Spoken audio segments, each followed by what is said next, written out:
अनि भ्लग किन त्यस्तो अरू ठाउँमा बनाउँदिनँ मान्छे भएको ठाउँमा भिडभाडमा भन्दा कन्फिडेन्ट छैन, 0 लेभल कन्फिडेन्ट। भ्लग खिचेर हिँडिन्छ, सबले सोध्छ कति छ सब्सक्राइबर भन्न पनि लाज लाग्ने के 300 400 बनाउँछु, मेहनत गर्छु, हाल्छु, खै त भ्युज।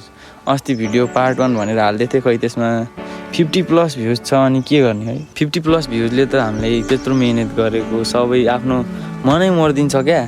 अनि भिडियो बनाउने मन लाग्दैन क्या, सपोर्टै छैन क्या। सब भ्लगर निस्क्यो अनि कसलाई सपोर्ट गर्न सक्छ। अलिअलि भ्युज आइदिनु पऱ्यो, आफ्नो निरन्तर सब्सक्राइब प्लस हुन पऱ्यो। त्यति भएपछि त जस्तो ठाउँमा पनि कन्फिडेन्ट आउने रहेछ क्या। सब्सक्राइबर नभएपछि त भ्लग बनाउनु कन्फिडेन्ट नआउने के, लाज लाग्ने छ। त्यसले के भन्ने होला, यस्तो सब्सक्राइबर छैन, यस्तो दुःख गरी हिँडेर भन्ने हो कि यताउति भन्ने हो कि भने एकदम लाज लाग्ने क्या। म चाहिँ त्यो पोइन्टले अगाडि बढ्न नसक्या हो क्या। अलिअलि सब्सक्राइबर भेटाएको भए, मैले अलिअलि भ्युज भेटाएको भए चाहिँ म अगाडि बढ्थेँ क्या। अब भ्युजै भेटाएन, अब म आफै त्यस्तो कन्टेन्ट दिन नसके होला, त्यो मेरै गल्ती हो है। जस्तो छ त्यस्तै कन्टेन्ट दिएर पनि होला, म केही भन्दिनँ अरूलाई पनि है।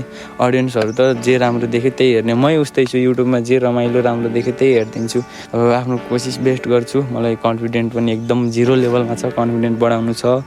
म एकदम कन्फिडेन्ट बढाएर अगाडि बढ्छु भन्ने सोच राखेर अहिले चाहिँ फेरि भ्लग पुनः स्टार्ट गरेछु मैले। त्यही नै हो, म चाहिँ बस मेहनत गर्छु, मेहनत गर्न छोड्दिनँ।